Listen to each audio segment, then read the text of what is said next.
అట్లాగే ఇక్కడికి వచ్చినటువంటి మీడియా మిత్రులందరికీ ముందుగా హృదయపూర్వకమైనటువంటి నమస్కారం. అలాగే మీ అందరినీ తెలంగాణలో కాంగ్రెస్ పార్టీ ప్రభుత్వాన్ని ఏర్పాటు చేసిన తర్వాత మొట్టమొదటిసారిగా రాష్ట్ర ముఖ్యమంత్రి శ్రీ రేవంత్ రెడ్డి గారు నేను కలిసి మీ అందరినీ కలవటం మాట్లాడటం కూడా చాలా సంతోషంగా ఉంది. అలాగే మీ అందరికీ తెలిసిందే, తెలంగాణ రాష్ట్రంలో కాంగ్రెస్ పార్టీ అధికారంలోకి వచ్చిన తర్వాత ప్రభుత్వ పరంగా రాష్ట్ర ప్రయోజనాల దృష్ట్యా ప్రజాస్వామ్య స్ఫూర్తితో అలాగే ఫెడరల్ స్ఫూర్తితో తెలంగాణ రాష్ట్ర ప్రయోజనాలను కాపాడటం కోసం మొట్టమొదటిసారి ఈ దేశ ప్రధాని శ్రీ నరేంద్ర మోడీ గారిని ఈరోజు సాయంత్రం శ్రీ రేవంత్ రెడ్డి గారు ముఖ్యమంత్రిగా ఉప ముఖ్యమంత్రిగా నేను కలిసి వారిని ప్రత్యేకంగా కలవటం జరిగింది, మర్యాదపూర్వకంగా. అందులో భాగంగా తెచ్చుకున్న తెలంగాణ రాష్ట్ర ప్రయోజనాలు కాపాడటం కోసం, అలాగే ప్రత్యేక రాష్ట్ర ఏర్పాటు కార్యక్రమంలో భాగంగా తెలంగాణ రాష్ట్ర ప్రయోజనాలని హక్కుల్ని కాపాడుతూ బైఫర్కేషన్ యాక్ట్లో తెలంగాణ రాష్ట్రానికి అందించినటువంటి అనేక అంశాలని దేశ ప్రధాని శ్రీ నరేంద్ర మోడీ గారి దృష్టికి తీసుకుని రావడం జరిగింది. తీసుకొని వస్తూ మేము రాష్ట్రం కోరి కొట్లాడి తెచ్చుకున్నదే నిధులు, నీళ్లు, నియామకాలు. వీటికి సంబంధించి బైఫర్కేషన్ యాక్ట్లో పొందుపరిచినటువంటి హక్కుల్ని గత ప్రభుత్వం 10 సంవత్సరాలుగా తాత్సర్యం చేస్తూ కేంద్రం నుంచి తీసుకొని రావాల్సినటువంటి కొన్ని ముఖ్యమైన అంశాలని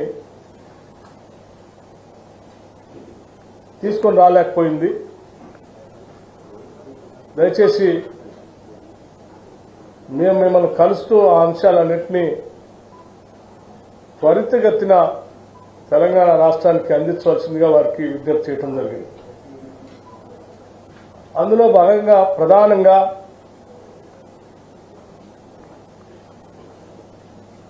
స్టీల్ ప్లాంట్ బయ్యారంలో ఉక్కు కర్మాగారానికి సంబంధించినటువంటి స్టీల్ ప్లాంట్ని,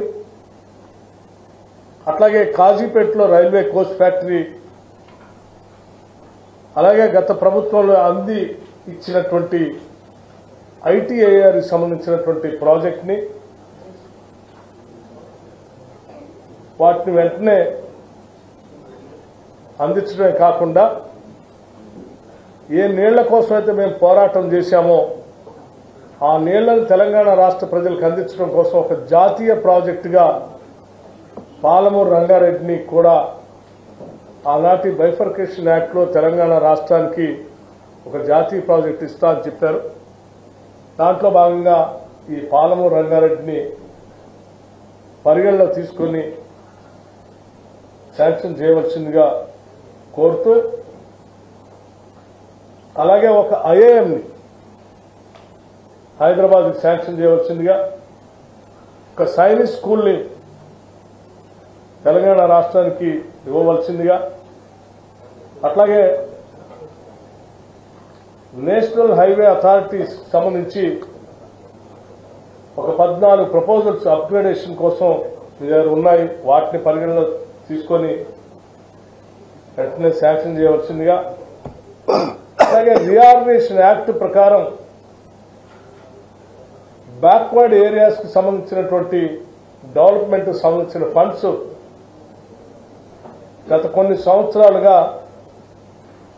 పెండింగ్ ఉన్నాయి. ఇక్కడ నుంచి ఆ గ్రాంట్స్ కూడా వెంటనే రిలీజ్ చేపించి సంబంధిత ఆర్థిక శాఖ మంత్రి గారితో మీరు ఆదేశాలు ఇవ్వాల్సిందిగా కూడా వారిని విజ్ఞప్తి చేయడం జరిగింది.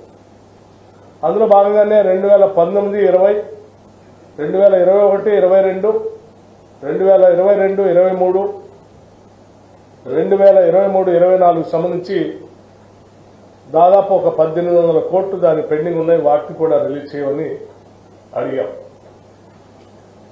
ఎందుకు ఈ విషయాలన్నీ వారి దృష్టి తీసుకొచ్చామనంటే, తెలంగాణ ప్రజల యొక్క భవిష్యత్తును దృష్టిలో పెట్టుకుని ఒక అద్భుతమైనటువంటి తెలంగాణ నిర్మించుకోవటం కోసం ప్రత్యేక రాష్ట్రం తెచ్చుకుని ఉంటే 10 సంవత్సరాలు పాలించినటువంటి బీఆర్ఎస్ ప్రభుత్వం వారి ఆర్థిక అరాచకత్వంతో ఆర్థిక వ్యవస్థలన్నింటినీ కూడా చిన్నాభిన్నం చేయటమే కాకుండా మించిన అప్పులు తెచ్చి రాష్ట్రం పైన పెనుభారం వేశారు. ఈ ఆర్థిక పరిస్థితి నుంచి బయటపడుతూ రాష్ట్ర ప్రయోజనాలను కాపాడుతూనే భవిష్యత్ తరాలకి మేము అందించడానికి కావాల్సినటువంటి ఆర్థిక పరమైన సహాయ సహకారాలను కూడా కేంద్ర ప్రభుత్వం నుంచి ఇదోచకంగా అందించాలని కోరుతూ పెండింగ్ ఉన్న వాటిని రిలీజ్ చేయడమే కాకుండా ఇంకా అదనంగా కూడా సాధ్యమైనంత వరకు ఈ తెలంగాణ రాష్ట్రానికి అందించి ఇవ్వవలసిందిగా వారికి విజ్ఞప్తి చేయడం జరిగింది. అట్లాగే 2015, 19, 2020, 21 సంబంధించి ఒక 450 కోట్ల రూపాయలు పెండింగ్ ఉన్నాయి. అవి ఇంకొక 2250 కోట్ల రూపాయలు గవర్నమెంట్ ఆఫ్ ఇండియా నుంచి రావాల్సి ఉన్నాయి. ఈ గ్రాంట్స్ సంబంధించి వాటిని కూడా వెంటనే సాధ్యమైనంత మేరకు తెలంగాణ రాష్ట్ర ప్రభుత్వానికి రిలీజ్ చేయవలసిందిగా వారిని కోరటమే కాకుండా రాష్ట్ర ప్రయోజనాల దృష్ట్యా కేంద్ర ప్రభుత్వం నుంచి రావాల్సిన ఇతోచిక సహాయ సహకారాలు రాష్ట్ర అభివృద్ధి కోసం, ఆర్థికంగా నిలదొక్కుకోవటం కోసం, ఇరిగేషన్ ప్రాజెక్టులు పూర్తి చేసుకోవటం కోసం, విద్యా వైద్య రంగాలను బలోపేతం చేసుకోవటం కోసం కేంద్ర స్థాయి నుంచి అందించాల్సిన సహాయ సహకారాలన్నింటినీ కూడా అందించవలసిందిగా వారికి ముఖ్యమంత్రి గారు రేవంత్ రెడ్డి గారు, ఉప ముఖ్యమంత్రి గారు, నేను ఇద్దరు కలిసి వారిని విజ్ఞప్తి చేయడం జరిగింది. దానికి ప్రధానమంత్రి గారు కూడా వాటన్నిటినీ విన్ని సానుకూలంగా స్పందించడమే కాకుండా ఒక కేంద్రం ఒక రాష్ట్రానికి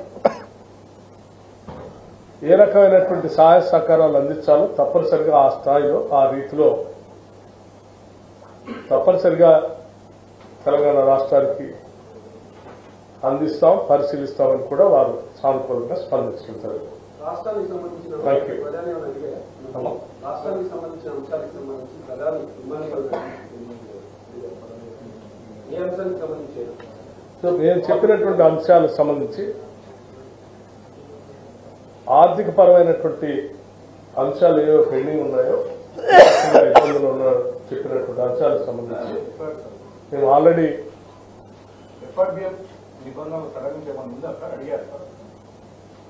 నిబంధనలు సడలించమని కానీ లేకపోతే ఇతరత్ర ఏ రకమైనటువంటి పర్మిషన్స్ గురించి కానీ మేము అడగలేదు. మేము చెప్పిందల్లా రాష్ట్ర ప్రభుత్వానికి కేంద్ర ప్రభుత్వం నుంచి రావాల్సినటువంటి గ్రాంట్స్ ని, పెండింగ్ ఉన్నటువంటి అంశాలని బైఫర్కేషన్ యాక్ట్ లో మాకు రావాల్సినటువంటి ఆ యాక్ట్ ద్వారా పెట్టినటువంటి హక్కుల్ని, వాటితో పాటు అదనంగా కొన్ని అంశాలని రాష్ట్ర ప్రయోజనం దృష్ట్యా అడిగాం. వాటికి సంబంధించిన కార్పొరేషన్ రుణాలు ఎఫ్ఆర్బిఎం పరిమితులు ఉండడం వల్ల మీకు రాష్ట్రానికి కావాల్సిన రుణాలు రాకుండా పోతాయి కదా, ఇది మీకు ఇబ్బంది కదా, ఇది ముఖ్యమైన అంశం. రాష్ట్ర ఆర్థిక పరిస్థితి గురించి తోటి కింద ఉన్న సమాచారం మొత్తం వారికి అందించాం. శ్వేతపత్రాన్ని రాష్ట్ర శాసనసభలో ప్రవేశపెట్టామన్నటువంటి అంశాన్ని కూడా వారి దృష్టికి తీసుకొచ్చాం. మొత్తం ఉన్న వ్యవస్థని ఈ రోజు తెలంగాణ రాష్ట్రం అంశాలు కూడా వారి దృష్టికి తీసుకొచ్చాం. చెప్పిన తర్వాత దానికి సంబంధించి ఈ రాష్ట్ర ప్రయోజనాలు కాపాడటానికి ఒక కేంద్ర ప్రభుత్వంగా రాష్ట్ర ప్రభుత్వానికి చేయవలసినటువంటి సహాయ సహకారాలన్నింటినీ అందించవలసిందిగా వారిని కోరాం. వారు సానుకూలంగా స్పందించారు. దాన్ని మేము లెక్కలతో సహా రాసి ఇచ్చాం. దానికి సంబంధించిన రిప్రజెంటేషన్ కూడా వారికి రాతపూర్వకంగా కూడా అందిస్తున్నాం. నమ్మకం ప్రధాని కలిసిన తర్వాత కలిగిందండి. తెలంగాణ ప్రభుత్వానికి రాబోయే రోజుల్లో సహకరిస్తారనేటువంటి ప్రధాని సహకరిస్తారనేటువంటి నమ్మకం మీ భేటీ తర్వాత కలిగింది. ఒక రాష్ట్రానికి కేంద్ర ప్రభుత్వం ఏ రీతిలో సహాయ సహకారాలు అందించాలో ఆ రాష్ట్ర పురోగతికి మీరు అడిగినటువంటి అంశాలు తప్పనిసరిగా సానుకూలంగా పరిశీలించి స్పందిస్తానని ప్రధానమంత్రి గారు చెప్పారు.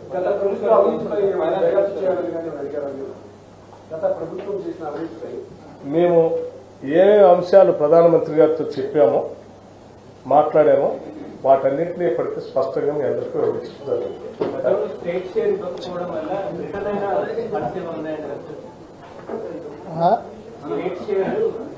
రాష్ట్ర ప్రభుత్వ వాటా ఇవ్వకపోవడం వల్ల వెనక్కి వెళ్ళిపోయిన నిధులు ఇవ్వకున్నాయన్నారు. వాటి గురించి అన్ని రకాల నిధుల మీదనే చర్చ చేసినాం. వాటికి సంబంధించి రిప్రజెంటేషన్ ఇచ్చినాం. రకరకాల శాఖలలో రకరకాల నిధులు ఉన్నాయి. ఎగ్జాక్ట్ నెంబర్ అనే కంటే శాఖ వైజ్ గా రిప్రజెంటేషన్ ఇచ్చినాం. వాటిని మళ్ళీ కావాలంటే